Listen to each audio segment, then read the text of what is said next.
A lot of NHS staff are experiencing a time of stress and acute pressure, and it can be really important to manage your mental health and well-being. My name is Colquhoun. I'm a therapeutic counsellor registered with the BACP, and in this video I'm going to share 3 tips to support your mental health and well-being.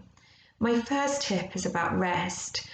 Your day might be intensely productive and it might seem as if you don't have any time to rest. One thing you can do is to look at periods of transition, so where you're moving from one activity to the next, and see if it's possible to add in even 30 seconds of rest, where you sort of gather yourself before you move on to the next activity. The more you can do this throughout the day, the better you'll look after your mental health, rather than working without any rest at all and then crashing. My second tip is about the emotions around you and the stress in the environment. If you start to notice that you're feeling things in terms of your emotions or bodily, or you're having thoughts that just sort of don't really feel like they're yours, you might be taking on some of the stress around you and some of the emotions of others. And it can be really helpful to try and leave that at work.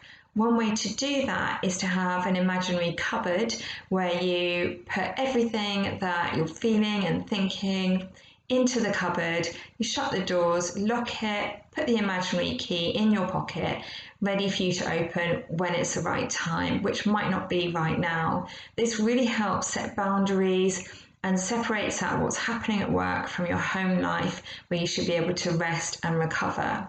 My third tip is around self-care. This really isn't the best time to be learning a whole new self-care behaviour. So instead, my recommendation is that you look at behaviours that you already have or that you've used before, and you try and go to those or adapt those in some way. So that could be talking to someone, it could be having a bath, it could be anything at all that leaves you feeling nourished and rested and recuperated and rejuvenated in some way.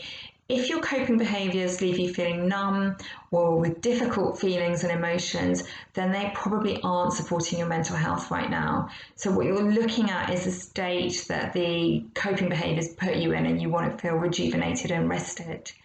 I hope those tips have been helpful. If you have any questions or comments, just let me know and I'd be really happy to answer those.